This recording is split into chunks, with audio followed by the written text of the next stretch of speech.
Hello friends, मैं S के Saini MSc group में एक बार और आपका स्वागत है। और आज हम लोग पढ़ेंगे सीआरआर, कैश रिजर्व रेशियो क्या है।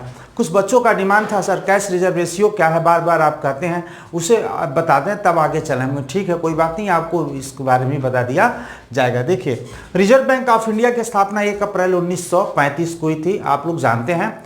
और 1934 में अधिनियम के अंतर्गत आरबीआई की स्थापना से पहले 1934 में एक अधिनियम पास हुआ और उस अधिनियम के अंतर्गत रिजर्व बैंक ऑफ इंडिया की स्थापना 1 अप्रैल 1935 को हुआ।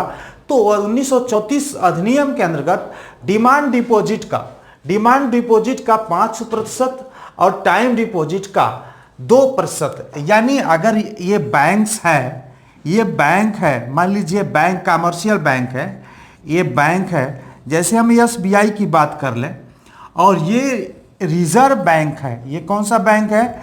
रिजर्व बैंक है, आरबीआई है। रिजर्व बैंक ये बैंकों का बैंक होता है, केंद्रीय बैंक, सेंट्रल बैंक जिसको कहते हैं। ये कमर्शियल बैंक है जिसमें हमारे और आपके इसमें करेंट्स अकाउंट्स और सेविंग अकाउंट्स, अन्य प्रकार के जो अकाउंट्स की मैंने बात की, वो सभी तरह के अकाउंट्स इसमें खोल करके हम अपने पैसे को जमा करते हैं बैंक्स में। तो ये बैंक्स में, जैसे हम आपको बता दें, बहुत सारे कस्टमर हैं जो अपना कुछ पैसे इसमें जमा करते हैं।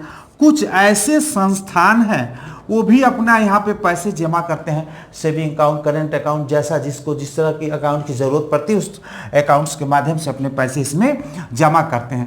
तो अगर इसमें मान लीजिए कुछ लोग यहाँ पे डिमांड डिपॉजिट, जिसको जो मांग जमा करते हैं, यानी सेविंग अकाउंट के द्वारा जो पैसे जमा किए जाते हैं वो डिमांड डिपॉजिट के अंतर्गत आते हैं। जरूरत पड़ने पे जब चाहे तब कस्टमर्स अपना पैसे मांग सकते हैं। और दूसरा टाइम डिपॉजिट, जिसको हम फिक्स डिपॉजिट की बात की है, जो एक निश्चित अवधि के लिए एक बार एक मुश्त हम पैसे जमा कर देते हैं और जैसे ही वो समय अवधि समाप्त होती है, उस समय अवधि के बाद हम उस पैसे को क्या करते हैं, बैंक से निकाल देते हैं। तो इसके कहने का मतलब ये था कि अगर डिमांड डिपॉजिट से मान लीजिए सेविंग अकाउंट का जो पैसा है, सेविंग अकाउंट का जो पैसा है, वो अगर इस बैंक के पास मान लीजिए 1,000 रुपया जमा है, तो 1,000 में 5% जो बनता है, यानी आप देख सकते हैं कि 50 रुपया आरबीआई के पास जमा हो जाएगा। अगर 5% की बात करते हैं तो 50 रुपया आरबीआई के पास जमा हो जाएगा। और ये टाइम डिपॉजिट की जो बात करते हैं, टाइम डिपॉजिट, इस अकाउंट इस व्यक्तियों के भी द्वारा टाइम डिपॉजिट के रूप में पैसे जमा हो सकते हैं। बैंक्स के पास, संस्थानों के भी पैसे टाइम डिपॉजिट के अनुसार पैसे जमा हो सकते हैं। तो अगर ये 100 रुपया अगर मान लीजिए टाइम डिपॉजिट के रूप में जमा हुआ है, तो 2%, यानी 2 रुपया यहाँ पे 50 जमा हो जाएगा, यानी 50 to 52 रुपया यहाँ पे जमा हो जाएगा, बाकी इनके पास रहेगा। तो ये 1934 अधिनियम के अंतर्गत यह एक व्यवस्था बनाई गई थी, जो 1956 में 1956 में कुछ इसमें परिवर्तन किया गया।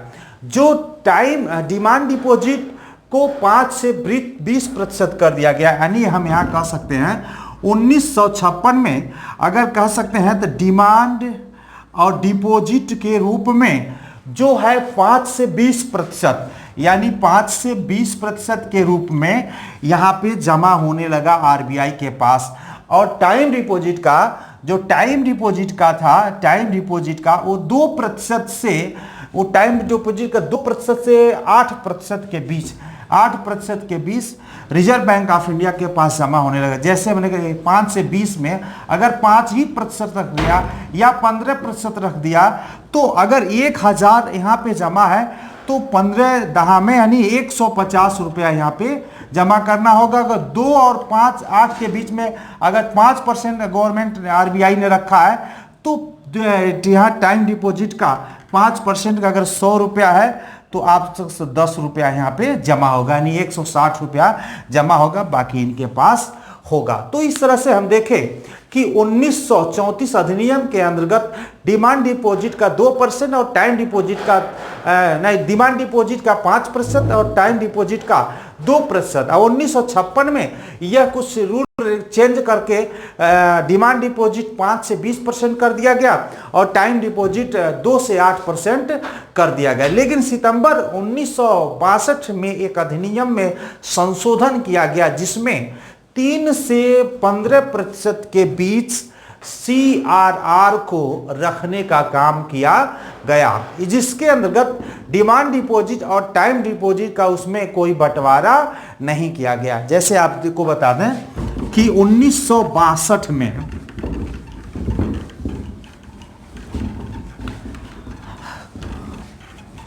उन्नीस सौ बासठ में एक संशोधन किया गया, रिजर्व बैंक ऑफ इंडिया ने एक संशोधन किया कि CRR के रूप में 3% से लेकर 15% के बीच देश के इन्फ्लेशन और डिफ्लेशन को ध्यान में रखते हुए रिजर्व बैंक ऑफ इंडिया तय करेगी और उस हिसाब से कमर्शियल बैंकों को अपने टोटल डिपॉजिट का उतना प्रतिशत रिजर्व बैंक ऑफ इंडिया के पास जमा करना अनिवार्य होगा।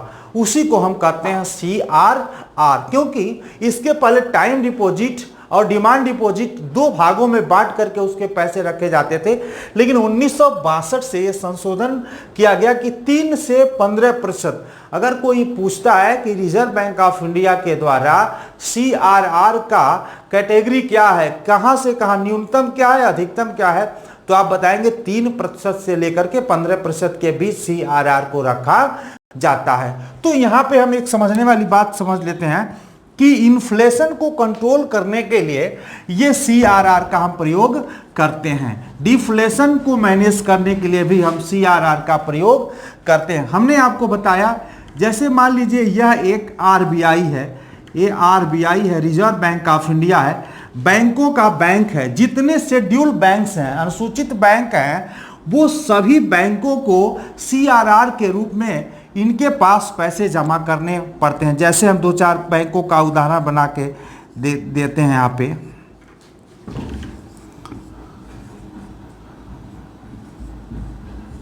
जैसे मान लीजिए हमने बताया यहाँ पे SBI को कर दिया, SBI, यहाँ पे UBI कर दिया, हमने यहाँ पे PNB कर दिया और हम यहाँ पे मान लीजिए CBI के सेंट्रल बैंक ऑफ इंडिया कर दिया। ये 4 बैंकों को हमने बना दिया। अब मैंने ये बताया कि CRR, कैश रिजर्व रेशियो, यानी कैश को मेंटेन करने के लिए, महंगाई को कंट्रोल करने के लिए ये reserve bank of India credit control के अंतर्गत इस टूल्स का भी प्रयोग करता है। जैसे आपको बता दें, इनके पास मान लीजिए इनके पास 1 करोड़ रुपया है, इनके पास 50 लाख रुपया है, इनके पास मान लीजिए 10 लाख रुपया है, इनके पास मान लीजिए 5 लाख रुपया है टोटल डिपॉजिट, जो सेविंग अकाउंट, करेंट्स अकाउंट, संस्थाओं और व्यक्तियों के द्वारा जो इनके पास जमा पैसा है, वो टोटल डिपॉजिट है, टोटल डिपॉजिट का 3 से 15% के बीच, 3 से 15% के बीच। वर्तमान में CRR 4% है, ये RBI तय करती है। तो अगर इनके पास 1 करोड़ है, 1 करोड़ टोटल डिपॉजिट है, अगर रिजर्व बैंक ऑफ इंडिया ने 4% CRR रखा है, तो 1 करोड़ में से 4% जो बनता है, जैसे मान लीजिए 1 करोड़ का 4 लाख मान ली हुआ, 4 लाख रुपया RBI के पास जमा होगा और यहाँ पे 96 लाख इनके पास रह जाएगा, 96 लाख इनके पास रहेगा। SLR भी है एक, जो SLR को भी हम समझाएंगे, आएगा तो समझ में आएगा, समय आएगा तो इस तरह से इनके पास ओनली 96 लाख रुपया हो गया। इनके पास मान लीजिए 50 लाख रुपया है, तो 50 लाख का अगर 4% बनता है तो 2 लाख रुपया मान लीजिए यहाँ पे CRR के रूप में जमा हो गया। इनके पास कुल धनराशि बच गया 48 लाख रुपया। यहाँ पे 10 लाख है, तो जो 4% इनके पास बनता है, जैसे मान लीजिए जो भी हो 80,000 रुपया मान लीजिए हुआ यहाँ पे जमा हो गया, तो जो इनका हुआ मान लिया 40,000 जमा हो गया, तो जो बचा इनके पास वो धनराशि रह गई। यानी हम कह सकते हैं CRR यानी बैंक के टोटल डिपॉजिट का जो 3 से 15% के बीच जो गवर्नमेंट या रिजर्व बैंक ऑफ इंडिया रखती है उतनी धनराशि आरबीआई के पास जमा करनी पड़ती है, ताकि ये बैंक आर्थिक संकट के समय में इस पैसे से आपका सहयोग कर पाए, और इस पैसे के आधार पर रिजर्व बैंक ऑफ इंडिया इनको कर्ज देती है। दूसरा चीज करते हैं, सीआरआर की गणना जो होती है, यानी reserve bank of India CRR की जो गणना करती है, यानी गिनती करती है, हर 14 दिन पे करती है, हर 14 दिन पे सीआरआर की गणना करती है। अगर इन बैंकों के द्वारा आरबीआई को गलत रिपोर्टिंग की सूचना अगर देते हैं, अगर इनके पास पैसे ज्यादा हैं और ये रिपोर्टिंग कम करते हैं अपने कैश को बचाने के लिए, तो reserve bank of India in बैंकों के ऊपर क्या करेंगी, एक हर्जाना लगा देंगे, दंड लगा देंगी। अगर एक दिन का फॉल्ट है, अगर एक दिन का फॉल्ट है इन लोगों से, एक दिन का फॉल्ट है, तो 3% और प्लस जो बैंक रेट चलता होगा वो चार्ज वसूल करेगा इनसे। कौन? Reserve bank of India. अगर एक दिन से अधिक है तो 5% और बैंक रेट जो चल रहा होगा वो चार्ज वसूल करेगा। तो इस प्रकार रिजर्व बैंक ऑफ इंडिया के सामने जो आंकड़ा होता है वो सही बताया जाता है, गलत नहीं बताया जाता है। गलत बताने पे कई तरह के हर्जाने government reserve bank of India इनके ऊपर लगा सकता है। तो हमें आप देखें कि जैसे होता कि क्यों ऐसा किया जाता है। हमने आपको बताया कि महंगाई को कंट्रोल करने के लिए, जैसे मान लीजिए बाजार में, यानी बाजार में पैसे बहुत ज़्यादा हो गए, बाजार में पैसे बहुत ज़्यादा हो गया, बाजार में पैसा बहुत ज़्यादा हो गया, तो बहुत ज़्यादा पैसा होने की वजह से इनकम बहुत ज़्यादा होगी, डिमांड ज़्यादा होगा। जब डिमांड ज़्यादा होगा तो वस्तु की कीमतें क्या होंगी? बढ़ेंगी।